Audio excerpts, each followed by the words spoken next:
오직 나는 주의 풍성한 사랑을 힘입어 주의 집에 들어가 주를 경외함으로 성전을 향하여 예배하리이다. 주께 피하는 모든 사람은 다 기뻐하며 주의 보호로 말미암아 영원히 기뻐 외치고 주의 이름을 사랑하는 자들은 주를 즐거워하리이다. 아멘. 만복의 근원 되시는 하나님, 광야 백성들을 불기둥과 구름 기둥으로 인도하여 주신 것처럼 우리를 지키시고 사랑하여 주심에 감사를 드립니다. 광야를 지날 때 엘림을 허락하셨듯이 험한 세월을 사랑하는 저희들에게 주의를 주시어 평안과 기쁨과 안식을 누리게 하심을 감사드립니다. 주님의 부르심에 순종케 하시고 거룩한 주일의 예배를 허락하심에 감사를 드립니다. 주님, 오늘 예배하는 자녀들을 다시 한번 성령의 능력으로 이끌어 주셔서 하나님이 기뻐하시는 신령한 예배를 드리게 하여 주옵소서. 예수님의 이름으로 기원드립니다. 아멘.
자리에 앉으셔서 주보에 있는 고백의 기도를 하나님 앞에 다 아뢰도록 하겠습니다.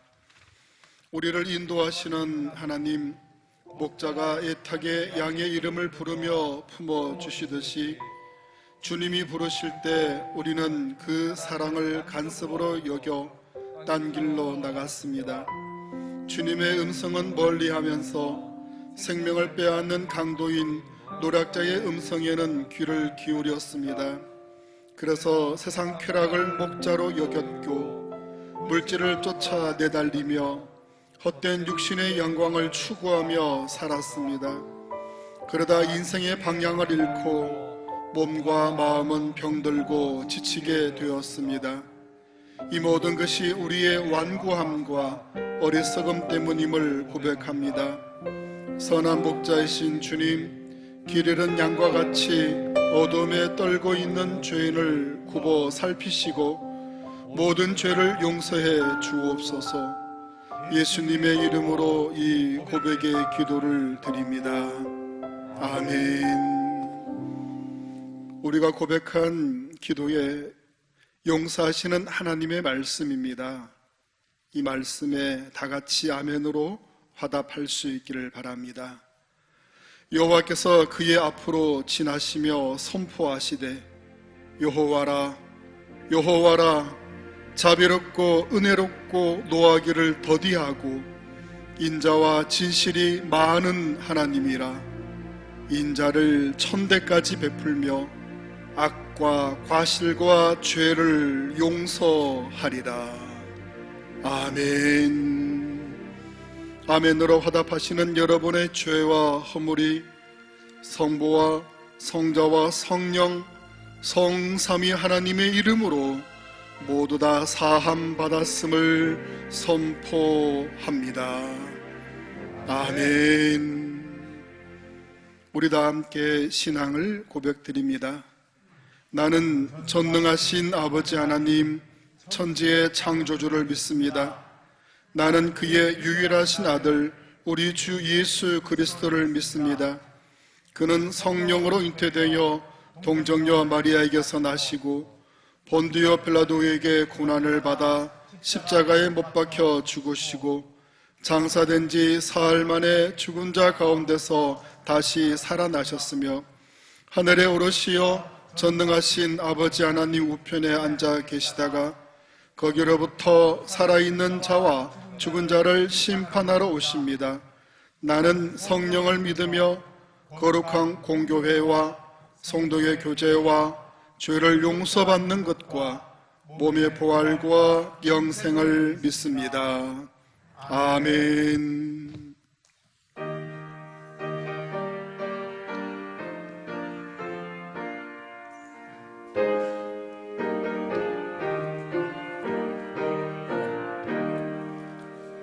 내 마음과 정성을 다하여서 주 너의 하나님을 사랑하라. 내 몸을 아끼고 사랑하듯 형제와 이웃을 사랑하라. 주께서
영원토록 존귀와 찬양을 받으시기에 합당하신 사랑의 아버지 하나님, 은혜를 감사드립니다.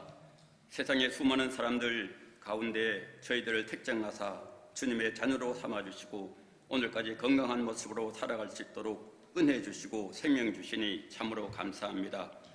오늘 또 청명한 가을 좋은 일기 가운데 복된 성리를 허락해 주시고 흩어져 살던 사랑하는 성도들을 주님의 몸된 제단으로 불러주시사 이 시간도 우리들의 마음과 뜻과 정성을 다하여 경배에 드리오니 우리의 예배를 기뻐 받아주시고 주님 홀로 영광 받아 주시옵소서. 창성교를 사랑하시는 아버지 하나님, 하나님의 뜻 가운데 세워진 이 창성재단을 축복해 주시고 날마다 알차게 성장하고 부흥할 수 있도록 역사해 주시옵소서. 특별히 코로나로 인하여 교계가 심히 침체된 가운데 있지만 그러나 우리 창성교회는 이 지역에 죽어가는 많은 영혼들에게 빛 대신 주님의 사랑을 나누고 전함으로 생명 구원의 역사가 일어나기를 원합니다. 우리의 상처난 마음을 위로하시는 주님, 우리는 주님의 말씀대로 살아가겠다고 늘 고백하면서도 우리의 잘못된 생각과 편견으로 상대방의 마음에 상처를 줄 수도 있었음을 고백합니다. 이제는 우리 모두가 주님의 사랑으로 하나 되어 서로의 인격을 존중하며 정말 나보다 낫게 여기는 주님의 마음과 성품을 닮아가게 하옵소서. 무엇보다도 중재를 맡은 직분자들이 먼저 본이 되어 서로 위로하고 세워줌으로 상처받은 마음이 치료되고 회복되어지는 은혜가 있기를 원합니다. 우리에게 기쁨과 소망이 되시는 아버지 하나님, 이렇게 풍성히 열매 맺는 결실의 계절 가을을 주셨지만 우리들은 주님께 드릴 아무런 열매도 없음을 솔직히 고백하지 아니할 수 없습니다. 봉사와 헌신에 대한 열매도 없고 주님의 말씀에 순종하는 열매도 없습니다. 무엇보다도 죽어가는 영혼을 살리는 전도의 열매도 없습니다.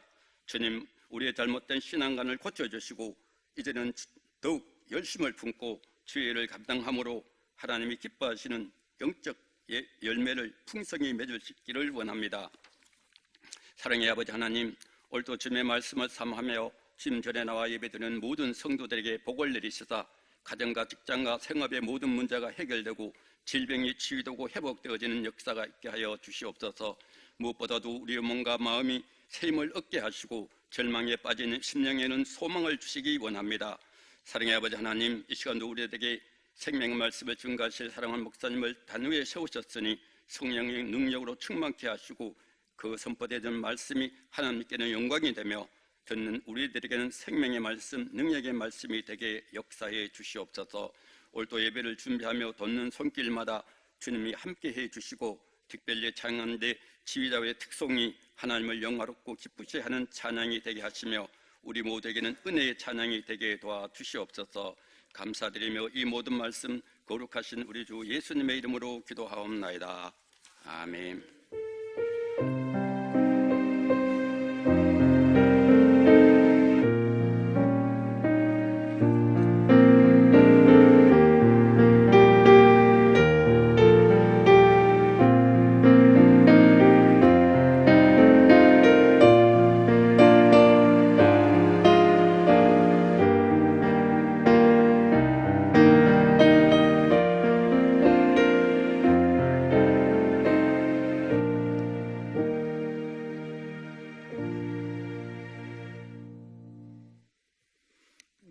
오순절 후 21번째 종교개혁 주일에 주시는 하나님의 말씀은 사무엘상 7장 3절에서 14절까지 말씀입니다.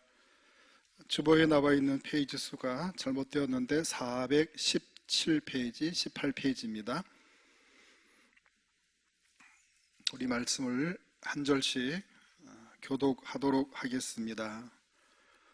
사무엘이 이스라엘 온 족속에게 말하여 이르되 만일 너희가 전심으로 여호와께 돌아오려거든 이방 신들과 아스다롯을 너희 중에서 제거하고 너희 마음을 여호와께로 향하여 그만을 섬기라.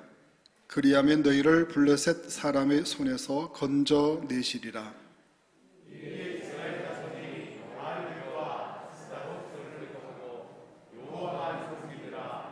사무엘이 이르되 온 이스라엘은 미스바로 모이라. 내가 너희를 위하여 여호와께 기도하리라 하매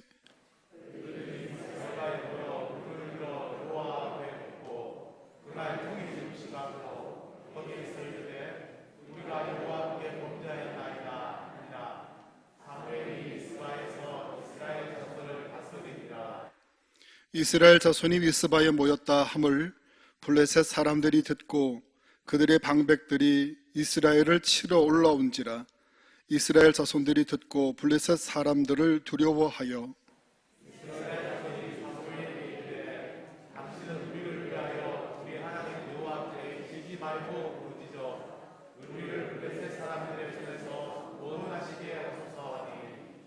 사무엘이 젖먹는 어린 양 하나를 가져다가 온전한 번제를 여호와께 드리고 이스라엘을 위하여 여호와께 부르짖음에 여호와께서 응답하셨더라.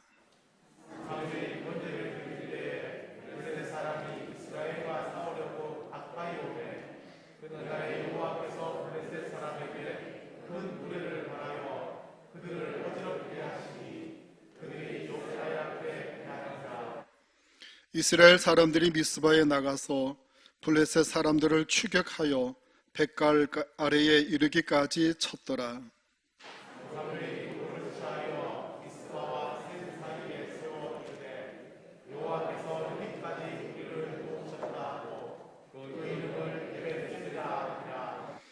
이에 블레셋 사람들이 굴복하여 다시는 이스라엘 지역 안에 들어오지 못하였으며 여호와의 손이 사무엘이 사는 날 동안에 블레셋 사람을 막으심에 블레셋 사람들이 이스라엘에게서 빼앗았던 성읍이 에그론부터 가드까지 이스라엘에게 회복되니 이스라엘이 그 사방 지역을 블레셋 사람들의 손에서 도로 찾았고 또 이스라엘과 아모리 사람 사이에 평화가 있었더라.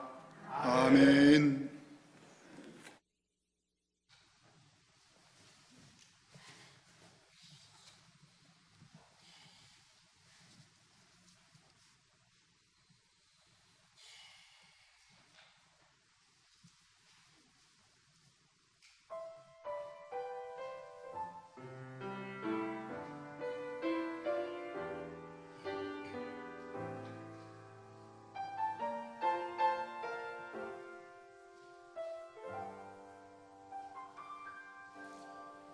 나의 영혼이 주 찬양합니다.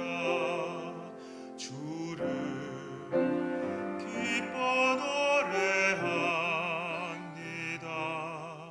미천한 나를 들어 그늘 행하시니 주님의 이름 거룩합니다.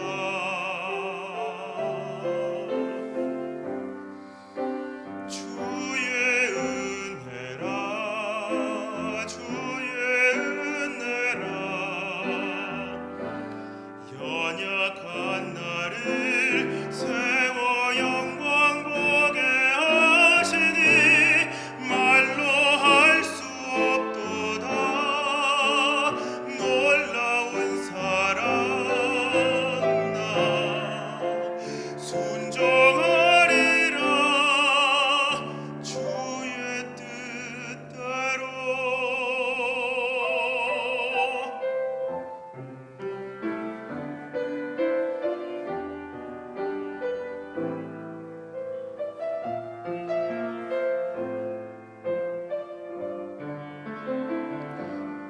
주의 자비로 날 감싸 주시니 모든 두려움 사라지네. 주가 말씀하신 것 이루어질 것을 굳게 믿고 주 바라봅니다.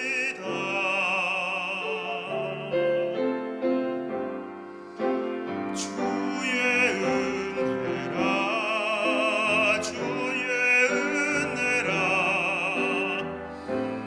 연약한 나를 세워 영광 보게 하시니 말로 할 수 없도다.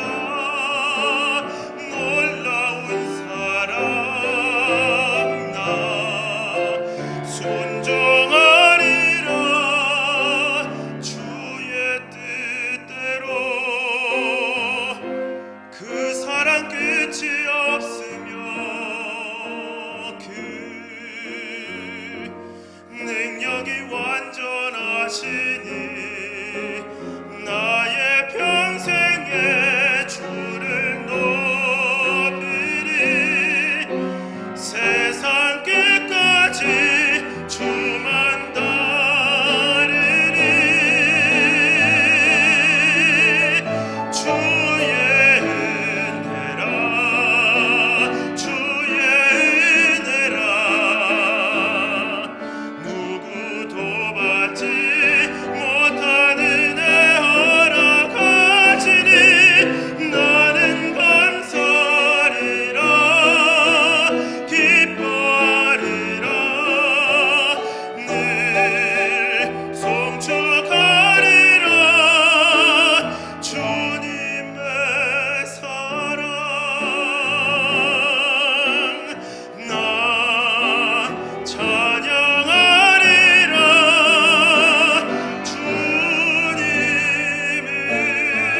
주님을. 아멘.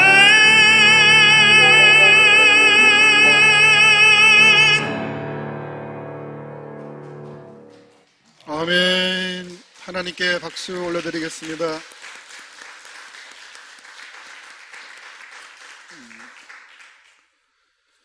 우리 주님의 이름으로 여러분들을 축복합니다. 우리 교회 소식 주보를 보시며 같이 광고 듣도록 하겠습니다. 우리 예배 실황은 유튜브에서 지금 생중계가 되어지고 있습니다. 가정에서 예배 드리시는 분들도 마음을 모아서 이 자리에 있는 것처럼 같이 참여해 주시기를 바랍니다. 오늘 당회가 있습니다. 예배 후에 목양실에서 있겠습니다. 오늘 10월 마지막 주일입니다. 마지막 주일에 우리 구역장 모임을 해야 되는데 대신에 구역장님, 권찰님이 우리 구역에서 장기 결석하시는 분들의 그 상황을 파악하셔서 권하라 전도사님에게 문자로 보고해 주실 수 있기를 바랍니다. 오늘까지 저녁까지 해주시면 되겠습니다. 11월 1일 월삭 새벽기도회가 돌아오는 주일 1일날 5시에 있게 되어집니다. 한 달의 시작 하나님 앞에 먼저 드리고 시작할 수 있기를 바랍니다. 사구역의 장미진 집사님 내일 우리 상인동에 한양 아파트로 이사를 하시게 됩니다. 이성민 집사님, 손유민 집사님이 아버님 댁에 있는 그 땅에서 쌀을 수확하셔서 이제 교회에다가 헌물해 주셨습니다. 진심으로 감사의 말씀을 드립니다. 우리 한 주 동안 우리 구역 식구들 또 우리 안 보이는 우리 교우들을 향해 서로 인사하시고 또 문자 나눠주시고 전화하셔서 서로 안부를 나눠주시면 감사하겠습니다. 우리 앞뒤 좌우에 누가 오셨는가 한 번 더 보시고 반갑게 인사 나누도록 하겠습니다. 반갑습니다. 잘 오셨습니다. 축복합니다. 주위로 환영하고 사랑합니다. 우리 말로만 하지 말고 또 마음을 담아서 찬양하며 서로 축복하겠습니다. 이 두 손에 사랑을 담아서 축복할 수 있길 바랍니다.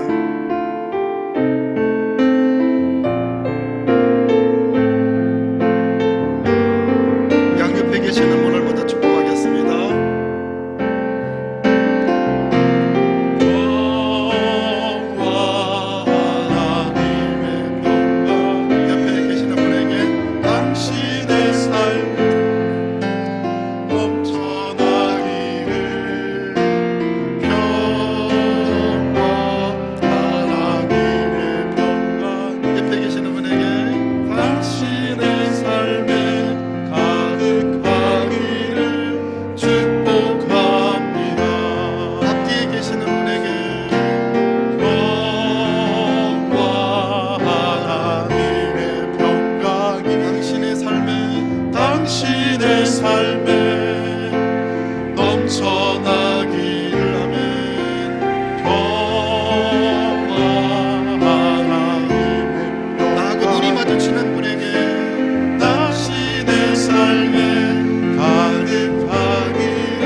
축복합니다. 아멘. 가을은 참 축복하기에 좋은 계절 같습니다. 천고 마비의 계절이라 말하는데 하늘은 높고 마른 살찌는 그런 계절에 우리의 신앙도 더 높아지고 우리의 신앙도 더 풍성해질 수 있는 그런 계절이 돌아왔습니다. 이 계절 동안에 하나님이 주시는 그 은혜로 여러분들의 신앙이 더 높고 더 풍성할 수 있기를 축원드립니다. 오늘은 종교개혁 주일입니다. 마틴 루터가 1517년 10월 31일 독일의 비텐베르크 성당에 면죄부의 판매에 항의하며 95개 조항의 글을 써붙이며 종교개혁이 시작되어졌습니다. 이것을 계기로 거대한 개혁이 일어나게 되어졌고 새로운 교회가 탄생이 되어졌고 이러한 종교개혁의 정신을 계승한 것이 바로 우리의 개신교회입니다. 당시 부패하고 타락한 가톨릭은 베드로 성당을 짓기 위해서 돈을 거두게 되어지는데, 그때 생각해낸 것이 돈을 내면 죽은 자가 연옥에서 천국으로 옮겨진다고 주장을 하게 되어집니다. 헌금함에 동전이 땡그랑 떨어지는 소리와 동시에 죽은 영혼이 천국으로 옮겨간다는 그 면죄부를 판매하게 되어집니다. 당시 루터도 자신의 죄를 용서받기 위해서 계단을 무릎으로 기어 오르는 고행을 하고 있었습니다. 무릎에서 피가 더 많이 흐르면 흐를수록 자신의 죄도 더 많이 용서받는다라고 생각을 했었습니다. 그런 중에 루터는 로마서 1장을 읽는 중에 큰 깨달음을 얻게 되어집니다.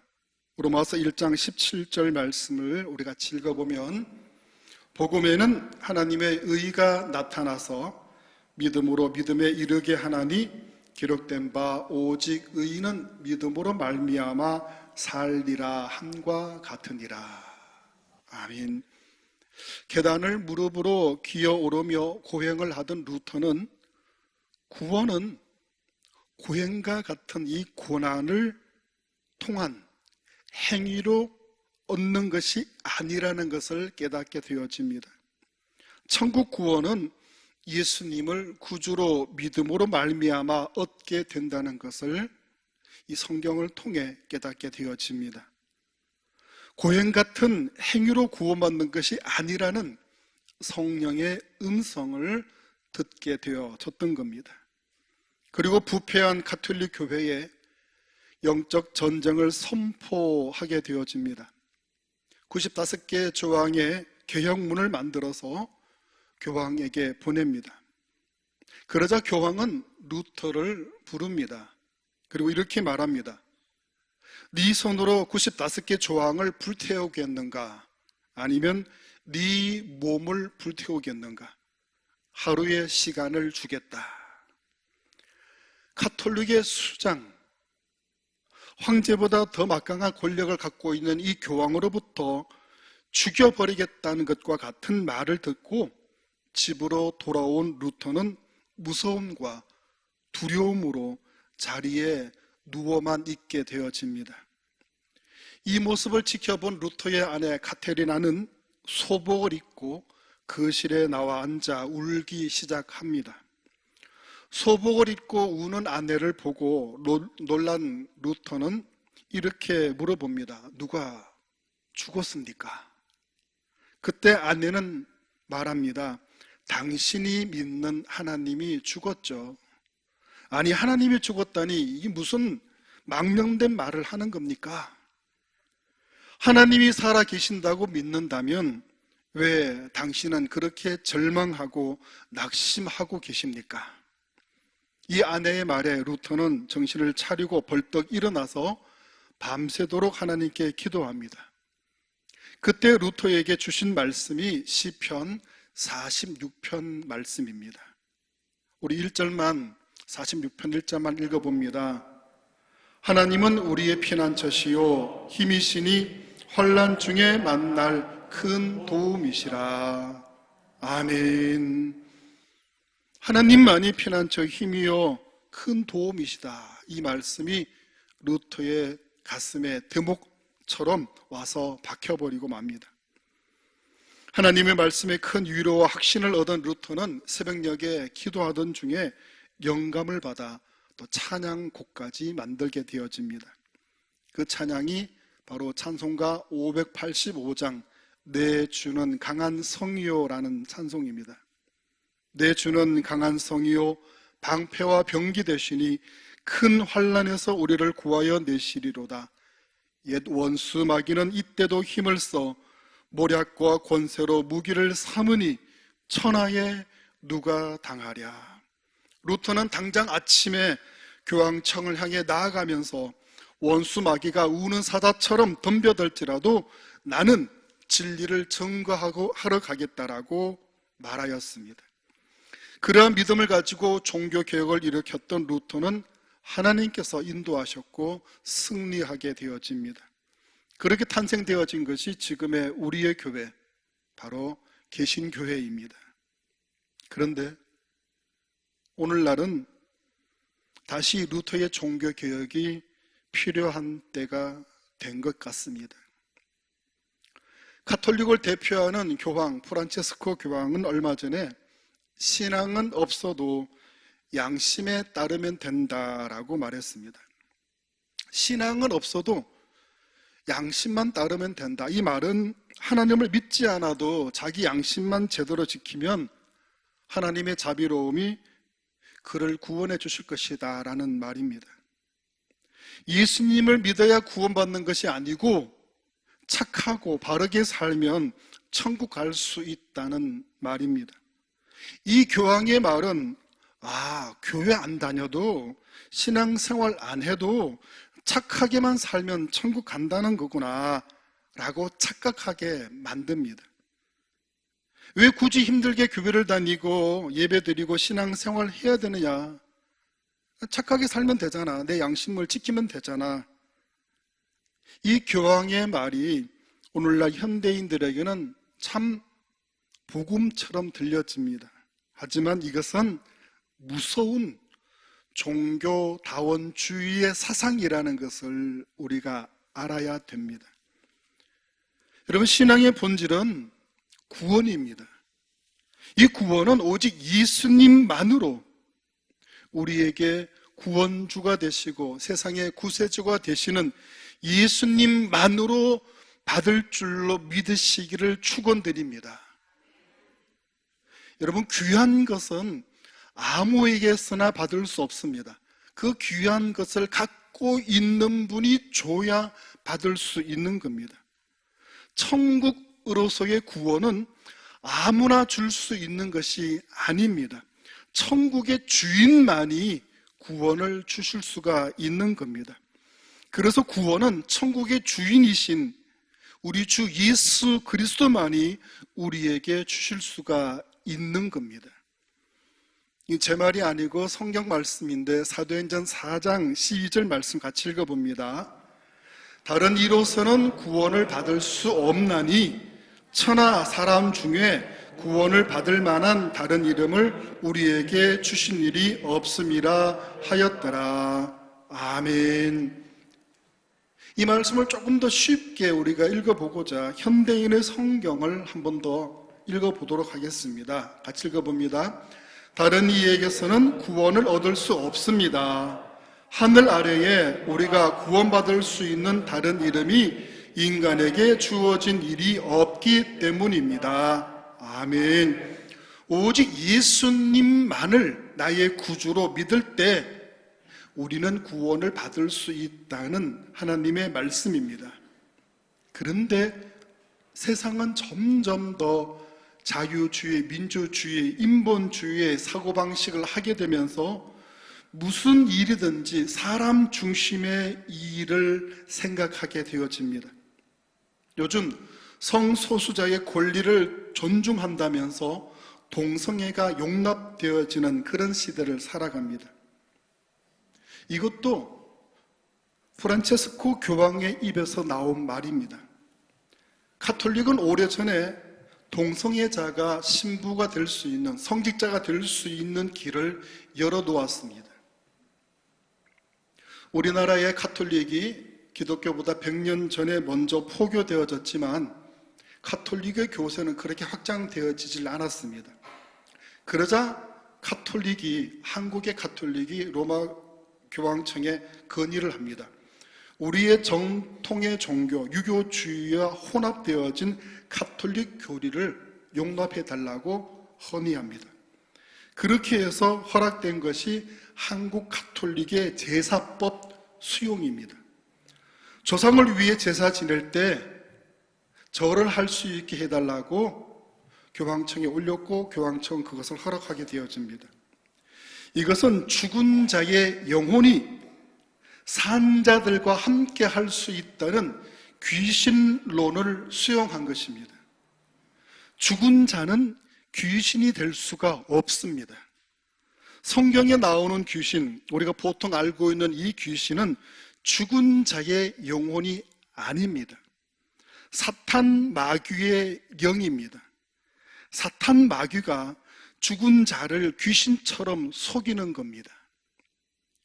사탄 마귀의 영을 죽은 조상의 영혼으로 여기는 것은 바로 조상을 섬기는 것이 아니고 사탄 마귀를 섬기는 것이 제사입니다.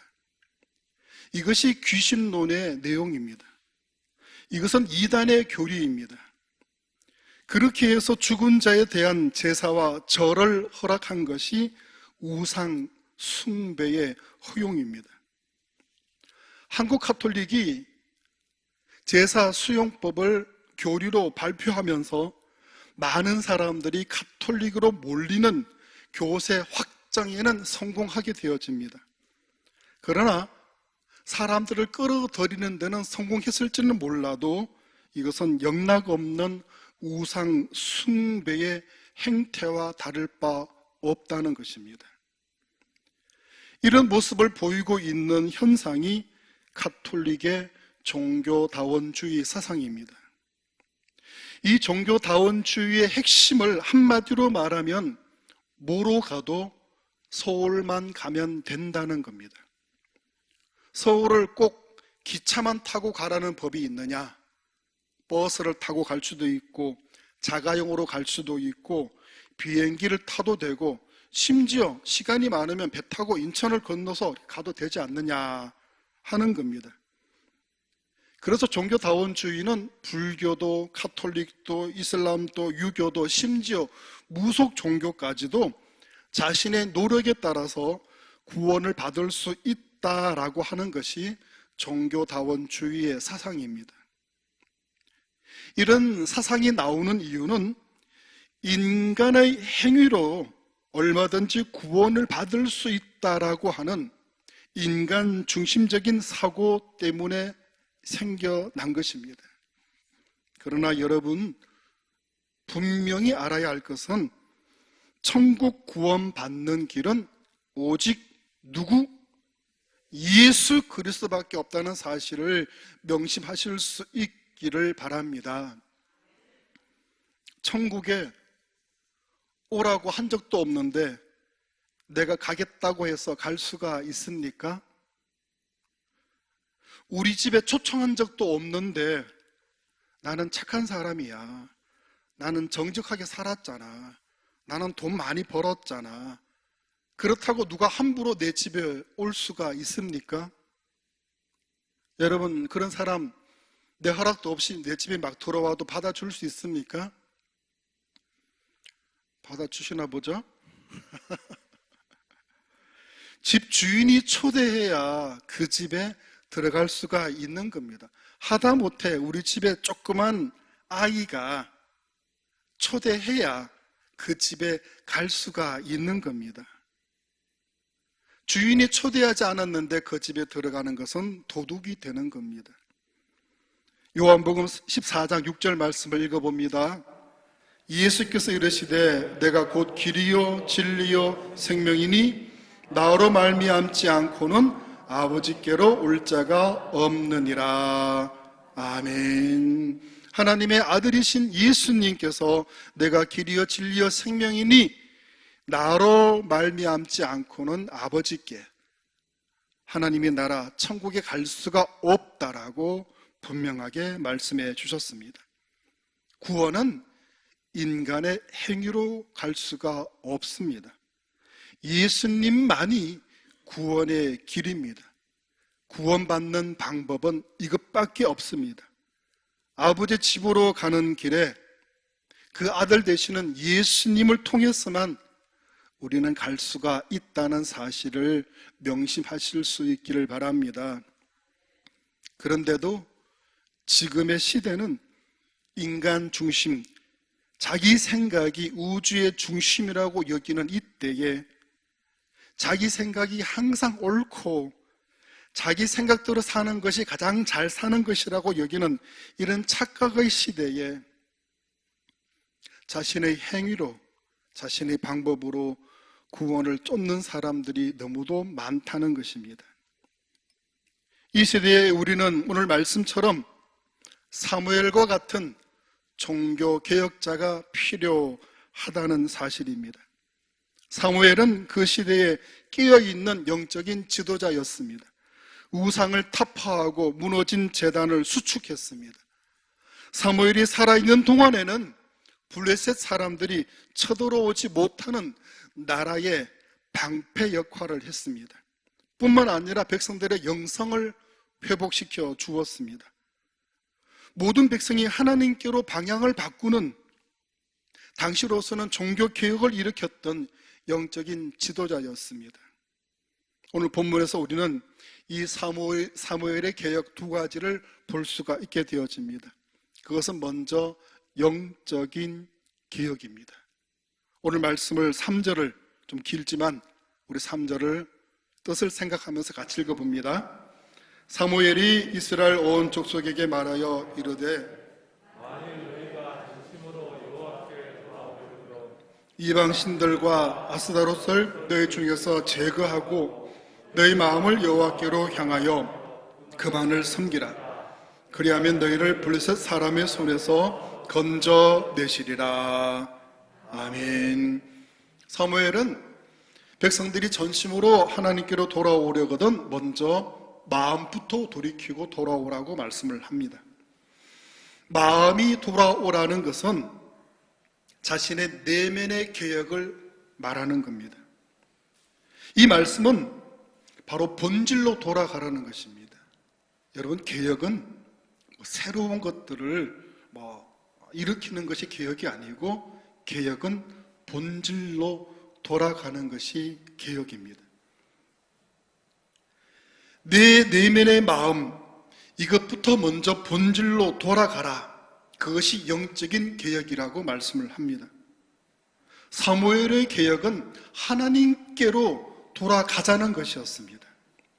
하나님께로 돌아가자는 것은 우리 신앙의 본질로 회복되어지자라는 말씀입니다. 블레셋의 침공으로 이스라엘은 하나님의 법궤마저도 빼앗기게 됩니다. 그리고 하나님의 백성으로서 이방인들에게 말할 수 없는 치욕과 모욕을 당하게 되어집니다. 그렇게 된 이유는 그들이 하나님을 떠났기 때문입니다. 사무엘은 이스라엘 백성들을 미스바에 모이게 하고 전심으로 하나님께로 돌아오라고 외쳤습니다. 그리고 돌아올 때는 그동안 너희들이 섬겼던 그 모든 우상을 다 버리고 돌아오라고 외쳤습니다. 그러면 하나님께서 너희들을 블레셋의 손에서 건져 주시겠다고 말씀을 합니다. 하나님을 떠난 백성들은 마치 세상의 우상들이 자신들을 지켜줄 것처럼 여겼습니다. 그러나 이것은 위험한 선택이었습니다. 하나님을 떠난 사람들은 방황하게 되어지는데 이 방황은 영혼 생명을 잃어버리는 방황이기 때문에 아주 위험한 방황입니다. 인생의 목적을 잃어버린 사람은 방향을 잃어버린 배와 같습니다. 나침판 없는 이 배는 망망대해를 헤맬 수밖에 없게 되어집니다. 이런 배는 언제 풍랑을 만나 침몰할지, 언제 암초를 만나 뒤집힐지 알지 못합니다. 블레셋에게 법궤를 빼앗겼다고 마치 하나님마저도 잃어버린 것처럼 하나님을 떠난 백성들은 세상의 허탄한 우상을 쫓아 그것들이 자신들을 지켜줄 것처럼 여겼습니다. 그러나 오히려 그 우상을 숭배함으로 그들은 더 초라해지고 더 비참한 삶을 살 수밖에 없었습니다. 사무엘은 그들을 향해 이제 방황하지 말고 하나님께로 돌아오라고 외쳤습니다. 왜냐하면 구원은 하나님께만 있기 때문이었습니다. 사랑하는 여러분, 이제 우리는 하나님께로 돌아갈 수 있기를 바랍니다. 하나님께로 돌아가는 것이 개혁입니다. 이것이 우리 신앙의 본질입니다. 호세아서 6장 1절 말씀을 우리 같이 읽어봅니다. 소리 내어 읽어봅니다. 오라 우리가 여호와께로 돌아가자.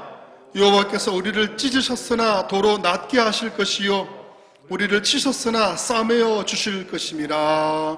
아멘. 하나님께로 돌아가야 우리는 하늘의 평안을 얻게 되어집니다. 하나님께로 돌아가야 우리는 치유와 회복을 얻게 되어지는 겁니다. 하나님께로 돌아가야 우리는 축복을 받게 되어지는 겁니다.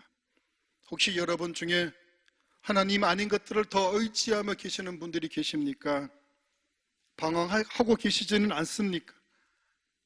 하나님께로 돌아갈 수 있기를 축원드립니다. 하나님께로 돌아가는 것이 우리 개혁의 시작입니다. 고사성어에 동상이몽이라는 말이 있습니다. 같은 잠자리에서 서로 다른 꿈을 꾼다는 뜻입니다. 몸은 같이 있는데 각자 다른 생각을 합니다. 지금 몸은 예배당에 앉아 있지만 마음은 세상에 머물러 있지는 않습니까? 그것이 동상이몽입니다. 몸과 마음이 다 함께 하나님께로 돌아와야 됩니다. 몸 따로 마음 따로는 허울 좋은 빈 껍데기 신앙이 될 수밖에 없습니다. 하나님을 사랑한다 하면서도 마음은 다른 곳에 있다면 자연히 그 몸도 멀어질 수밖에 없습니다. 우리의 마음이 중요한 이유는 이 마음 속에 하나님이 거하시기 때문입니다. 그래서 사무엘은 3절에서 이렇게 말합니다. 너희 마음을 여호와께로 향하여 그만을 섬기라. 너희 마음을 하나님께로 향하여 하나님만을 섬기라 말씀합니다. 여러분, 우리가 기도할 때도 마음 중심의 기도를 해야 됩니다. 기도하면서도 마음은 늘 세상의 물질, 명예, 권력, 세상 부귀 영화에 머물러 있다면 그 기도는 하나님과 멀어질 수밖에 없는 기도입니다. 이 마음이 진정으로 하나님만을 섬길 수 있도록, 하나님만 바라볼 수 있도록 기도 중에 드는 모든 잡생각, 모든 것들을 다 제거하고 물리치고 하나님만 바라보는 그 기도가 하나님이 우리의 기도를 들으시는 기도가 될 줄로 믿습니다. 여러분, 우리가 드리는 이 예배는 신앙생활의 가장 기초입니다. 기본입니다. 그런데 이 기본을 형식적으로 드리는 분들이 있습니다. 몸은 여기 있는데 마음은 다른 곳에 드리는 그 예배, 하나님께서는 그 예배를 기뻐 받으시지 않는다라고 이사야 1장 12절 말씀합니다. 우리 같이 읽어봅니다. 너희가 내 앞에 보이러 오니 이것을 누가 너희에게 요구하였느냐? 내 마당만 밟을 뿐이니라. 아멘. 예배는 몸이 참여하는 것이 아니고 몸과 함께 마음을 담아 드려야 됩니다. 하나님께 드리는 이 예물, 그냥 돈만 드리는 것이 아니고 내 마음, 내 믿음을 담아 드려야 하나님은 이 예배, 이 예물을 받아주시는 겁니다. 오로지 하나님만 바라보는 이 예배의 자리가 회복되어질 때 오늘날 우리에게 종교 개혁은 일어나게 되어지는 겁니다. 우리 본문 4절 말씀을 보면 이에 이스라엘 자손이 바알들과 아스타롯을 제거하고 여호와만 섬기니라. 아멘. 사무엘의 개혁은 우상을 제거하고 하나님만 섬기는 것이었습니다. 사무엘이 일으킨 영적 개혁 운동은 삶의 변화가 일어났는데 그것은 마음만 그렇게 한 것이 아니고 행동이 뒤따르는 것이었다는 겁니다. 당시 이 백성들은 바알과 아스타롯이라는 우상을 섬겼지만 그로 인해서 하나님의 진노하심으로 나라가 빼앗기고 하나님의 법궤마저도 빼앗기게 되어졌습니다. 사무엘은 백성들에게 여호와께로 돌아오려거든 우상들을 제거하라고 말씀을 합니다. 우상이라는 것은 자신이 의지하는 대상을 말하는 겁니다. 우리 신앙의 계획은 마음의 변화이고 이 마음의 변화는 행동으로 드러나야 되는 겁니다. 우리에게도 얼마든지 우상이 있을 수가 있습니다.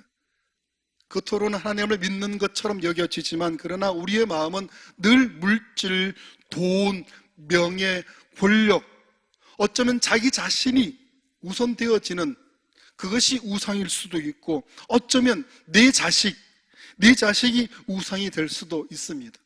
그 어떤 것들도 하나님보다 더 사랑하지를 말아야 됩니다. 성경에서 엘리사가 고향 길갈을 떠날 때 자신이 기르던 소 12마리를 미련 없이 정리하고 엘리야 선지자를 따라갔습니다. 버릴 것을 버리고 끊을 것을 끊어야 개혁은 일어나게 되어지는 겁니다. 우리의 개혁의 운동은 생각만으로, 마음만으로 하는 것이 아니고 행동이 뒤따라야 한다는 사실입니다. 오늘 본문 5절, 6절 말씀을 읽어봅니다. 같이 읽어봅니다. 사무엘이 이르되 온 이스라엘은 미스바로 모이라 내가 너희를 위하여 여호와께 기도하리라 하매 그들이 미스바에 모여 물을 길어 여호와 앞에 붓고 그날 종일 금식하고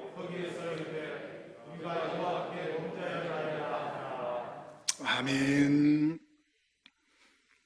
개혁의 본질은 개혁은 바로 본질로 돌아가는 것이라고 말씀드렸습니다. 이 본질은 바로 하나님께로 돌아가는 것이라고 말씀을 드렸습니다. 사무엘은 이스라엘 백성들을 위해 이제 하나님 앞에 기도합니다. 그러자 백성들도 그런 지도자를 따라 금식하며 기도하기를 시작합니다. 금식은 기도의 응답이 가장 빠른 방법입니다. 성경에는 큰 일이 일어날 때마다 금식하였다는 말씀이 있습니다. 나라에 위기가 찾아왔을 때 에스더는 3일을 금식하고 나라를 구하게 됩니다. 말세에 되어질 일을 깨닫기 위해서 다니엘은 21일간을 금식 기도하였습니다. 예수님도 40일을 금식하고 공생의 사역을 시작하셨습니다. 우리가 금식할 일이 없으면 좋겠지만은 우리에게 큰 일이 닥치면 우리도 금식할 수 있어야 합니다. 그러자 백성들에게 회개 운동이 일어나게 되어집니다. 6절을 보면 우리가 여호와께 범죄하였나이다 라고 고백을 합니다.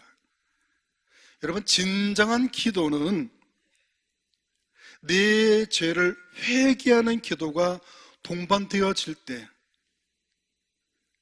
성령께서 우리의 심령을 깨끗하게 만들고 영이 맑아지고 하나님을 깊이 경험하게 되어지는 그 은혜를 우리에게 허락하게 해주십니다. 우리가 회개할 때 하나님께서는 우리의 영이 더 깨끗하며 하나님을 만날 수 있는 그 은혜를 허락해 주신다는 것입니다. 이렇게 금식과 회개가 바로 무너진 신앙을 회복하는 개혁 운동의 미끄럼이 되어지게 된 겁니다. 절망해서 낙심해서 이제는 이들이 희망과 용기를 갖는 그런 개혁의 삶을 살게 되어졌다라는 것입니다.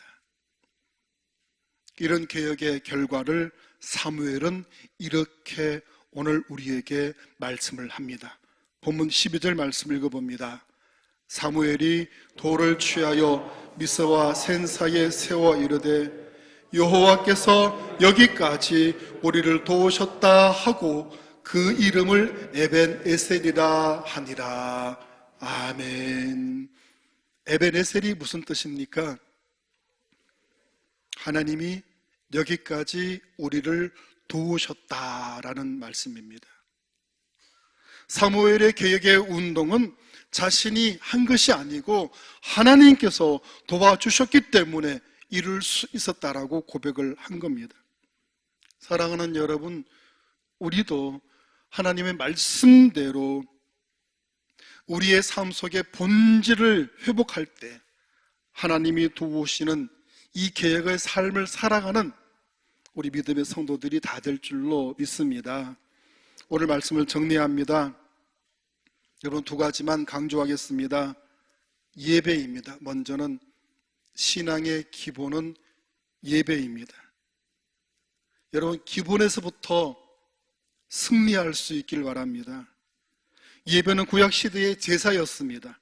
제사에는 반드시 번제가 필요했고, 이 번제물은 온전한, 흠과 티가 없는 온전한 것으로 준비되어져야 되었습니다. 하나님께 드리는 예배는 온전한 마음으로 드려야 됩니다. 예배는 하나님이 임재하시는 시간입니다. 방송으로 오늘 이 시간 예배에 참여하는 분도 그 예배의 자리는 하나님이 임재하시는 시간입니다.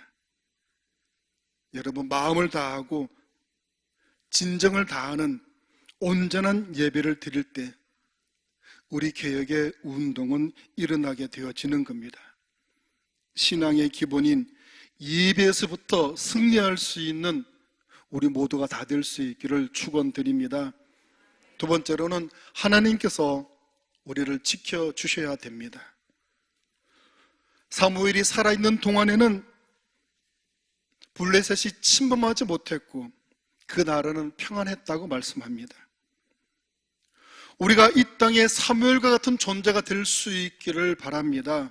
우리로 인해서 하나님께서 우리의 가정과 우리의 직장과 우리의 교회와 이 나라 이민족을 지켜주실 수 있는 그런 의로운 하나님의 백성이 될 수 있기를 축원드립니다. 그러기 위해서는 우리 모두 다시 기본으로, 본질로 돌아갈 수 있기를 바랍니다. 하나님께로 돌아갈 수 있기를 바랍니다. 우리의 기도가 회복되고 우리의 회개가 회복되고 우리의 예배가 회복될 때 하나님께서 친히 우리를 도와주시리라고 믿습니다. 다시 회복되어지는 이 개혁의 운동이 우리로부터 일어날 수 있기를 주의 이름으로 축원드립니다. 기도드리겠습니다. 사랑의 아버지 하나님, 감사합니다. 종교개혁이 먼 옛날 어떤 시대에 일어났던 하나의 옛 사건이라고 여기지 말게 하시고 오늘날 지금 나에게, 우리에게, 우리 가정에서, 우리 교회에서부터 이 개혁이 일어날 수 있도록 인도하여 주시옵소서. 우리가 신앙의 본질로 돌아갈 수 있도록 이끌어 주시옵시고 이 세상이 아니라 하나님께로 돌아갈 수 있는 믿음의 삶을 살아갈 수 있도록 인도하여 주시옵소서. 예수님의 이름으로 기도드립니다. 아멘.